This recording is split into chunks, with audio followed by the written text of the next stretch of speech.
Good morning, students. We welcome you in Victor Science Academy.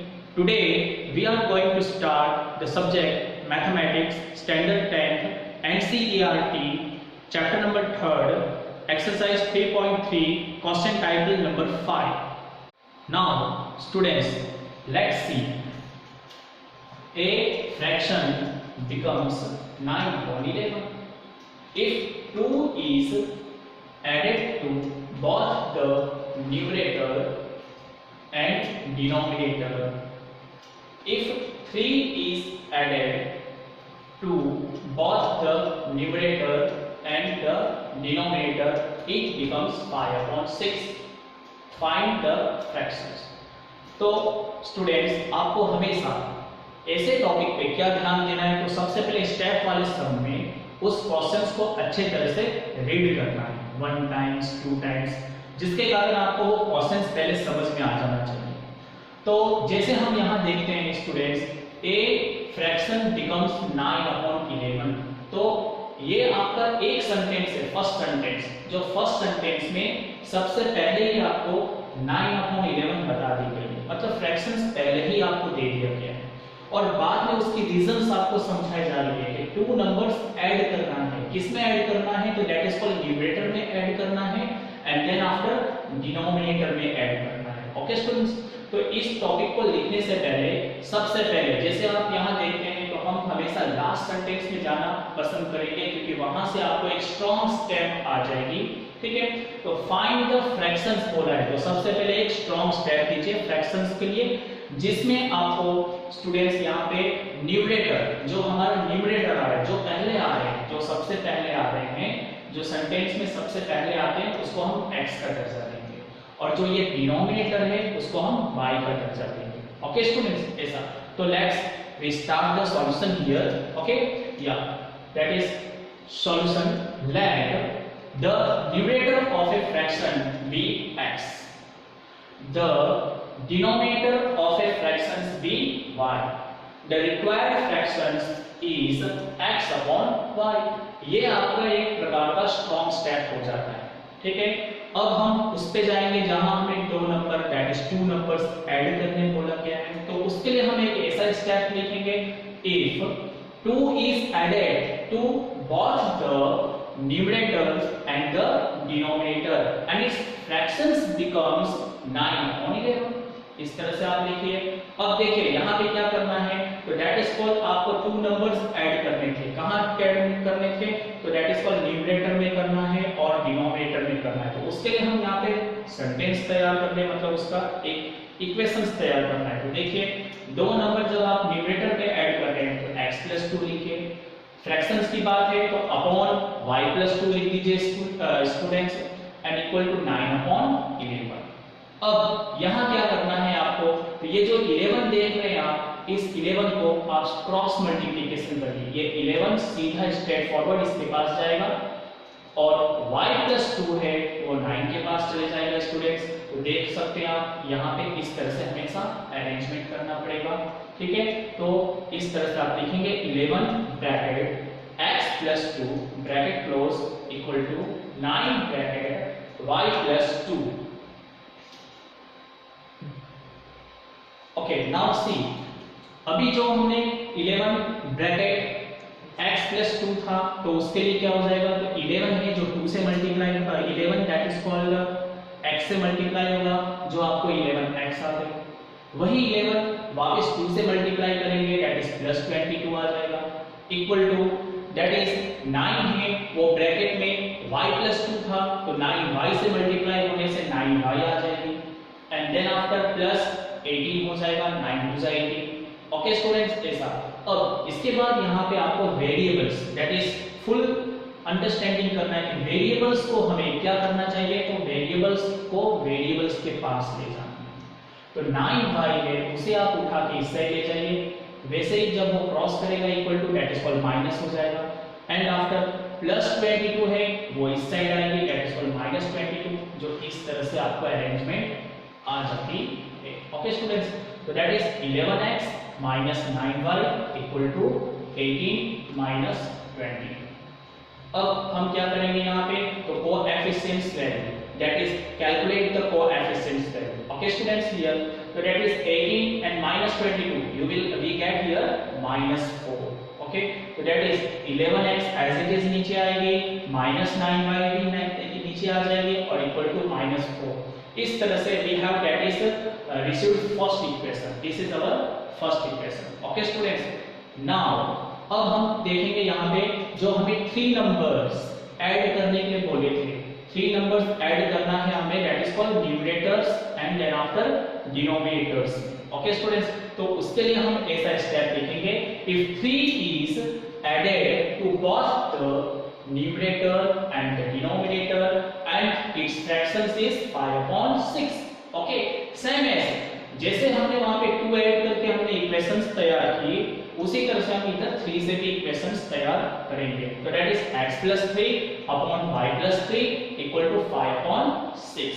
Then after we are apply here cross multiplication, that is 6 है वो ऊपर चले जाएंगे, y + 3 है students वो यहां आ जाएंगे, that is 6 bracket x + 3 bracket close equal to 5 brackets y + 3 bracket close, and we get here new numbers, that is called 6x से मल्टीप्लाई होंगे 6x आ जाएंगे, ये 6 आपके 3 से मल्टीप्लाई होने से +18 आ जाएंगे, equal to as it is आएगी, 5 y से मल्टीप्लाई होने से 5y हो जाएगा और 5 3 से मल्टीप्लाई करके +15 बन जाएगा. ओके स्टूडेंट्स, हियर अब now same process, that is variables comes here.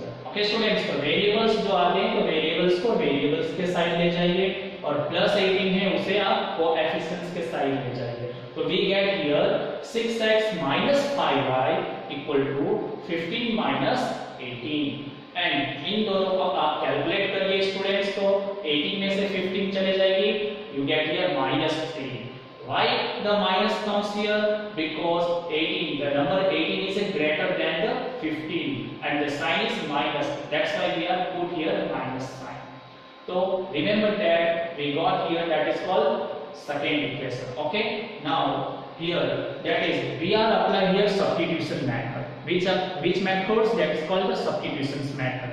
That's why now I am now taking here equation second, मैं यहाँ पे इक्वेशन सेकंड ले रहा हूँ. तो from equation second we get here that is value y equal to 6x + 3 upon 5, that is my third equation. How is it process? Let's see here. तो ये जो माइनस आप जो देख रहे हैं -5y है, तो ये जो -5y है तो आप इसे उठाकर इस साइड ले लो और -3 को आप अंदर ले लीजिए. ओके स्टूडेंट्स, ऐसा फिर क्या करना चाहिए, जो यहाँ पे आपने लिए थे 5y उसमें y को वहीं पे रहने देना है, ठीक है, और 5 बॉटम पे आ जाएगी, जो इस तरह से आपको यहाँ पे दिखाई देगी. ओके स्टूडेंट्स, नाउ इसके बाद हम क्या करेंगे, तो y की वैल्यू हमारी यहाँ पे क्या आ रही है, तो 6x + 3 अपॉन 5 आ रही है. तो इसी वैल्यू को हम उठा के फर्स्ट इक्वेशंस पे ले जाएंगे. कौन से इक्वेशंस पे ले जाएंगे? फर्स्ट इक्वेशंस पे. वहां पे जहां y आ रही है वहां पुट करेंगे. तो उसके लिए आपको ये लिखना है, substitute the value y in equation first. Okay students, ये now students 11x - 9y equal to -4, that is my first equation. ये हमारे फर्स्ट इक्वेशन से जो हमें y की वैल्यू वहां जो मिली थी वो वैल्यू हम यहाँ पे लगा देंगे. यहाँ लगाएंगे, हमें यहाँ से नए नंबर्स मिलने की चांसेस ज्यादा रहती है. तो ये जो 11x है वो नीचे आ जाएगी, माइनस एज इट इज आप लेकर आइए. ओके स्टूडेंट्स, 90 ले लीजिए, पर y के जगह पे क्या लगाना है? Remember that 6x + 3 upon 5 and bracket close equal to -4. अब यहाँ क्या करना है स्टूडेंट्स, ये जो -9 है वो -9 हमारे न्यूमरेटर के साथ मल्टीप्लाई करेंगे, मतलब ब्रैकेट के अंदर से. अगर कुछ कैलकुलेट हो सकती है न्यूमरेटर और here that is called denominator में, तो करना है, नहीं हो सकती है तो नहीं करना है. ओके स्टूडेंट्स, तो लेट्स सी हियर 11x सीधा नीचे आ जाएगा.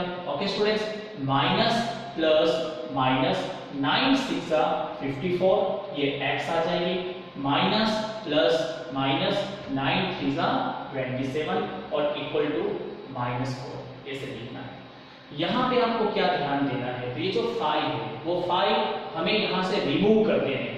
तो रिमूव करने के लिए आपको यहाँ पे एलसीएम मेथड यूज करना है स्टूडेंट्स। कौन सा मेथड यूज करना है, एलसीएम मेथड। तो ये 5 आपको 11x से भी मल्टीप्लाई करना पड़ेगा और ये -4 से भी करना पड़ेगा, जिसके कारण 5 हमेशा डिनोमिनेटर से निकल जाता है। ठीक है, तो दैट इज सी।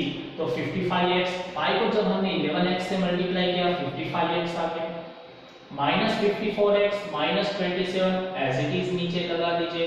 ओके, और ये 5 इससे मल्टीप्लाई किया इससे -20। इस तरह से हमें एक लीनियर इक्वेशन यहाँ पे ग्रॉथ हो जाती है, मिल जाती है, और बाद में हम इसे कैलकुलेट करेंगे here. Okay students, 55x -54x, you get here x value. यहाँ पे हमें x की वैल्यू मिल जाएगी, x, और इक्वल टू यहाँ जो आप देख रहे हैं -27, उसे उठा के इस साइड ले लेना है, दैट इज कॉल्ड +27 हो जाएगी, और कैलकुलेट करिए, you get here value 7, that is x equal to 7। Okay students, इस तरह से हमें यहाँ पे x की वैल्यू मिल जाती है। इसके बाद दैट इज कॉल्ड, हम क्या करेंगे, दैट इज इस x की वैल्यू को हम यहाँ पे लगा देंगे, दैट इज इसको सब्स्टिट्यूट करेंगे। ठीक है, तो therefore substitute this value x equal to 7 in equation number 3। तो थर्ड इक्वेशन जो हमने न्यू जनरेट की थी उसमें हम x के जगह पे 7 लगा देंगे। तो y equal to 6x plus 3 upon 5, this is my third equation, and I put the value 7 instead of x। तो देखिए ये जो x है वहां पे हम 7 लगा दिए, तो 7 6 क्या हो जाएगी, 42 हो जाएगी, प्लस 3 एज इट इज, 5 भी डिनोमिनेटर में आ जाएगा। 42 plus 3 that is called 45, 45 upon 5, 5 1 जा 5 and 5 9 जा 45, दैट इज यहाँ पे 9 लिखेंगे एंड y इक्वल टू 9। इस तरह से हमें दैट इज कॉल्ड क्या मिल जाती है, x की वैल्यू हमें 7 मिल जाती है, एंड देन आफ्टर y की वैल्यू हमें 9 मिल जाती है। अब इसके बाद एक और टॉपिक्स आता है जिसके कारण हमें ओरिजिनल फ्रैक्शन तक जाना है students. Okay students, here original fractions, that is called original fractions. देखिए स्टूडेंट्स, इस तरह से आप x, y इक्वल टू 7, 9 लिखना है। The required original fractions is x upon y, means आपको इसे ध्यान देना है, क्या करना है, तो जो x है वो हमारे न्यूमरेटर में थे, y है वो हमारे डिनोमिनेटर में थे, उसी तरह से आप इधर x अपॉन y कर दीजिए, फ्रैक्शन रूप दीजिए उसको, और इक्वल टू 7 अपॉन 9। देखिए students, it is a very easy questions. Thank you very much. Okay,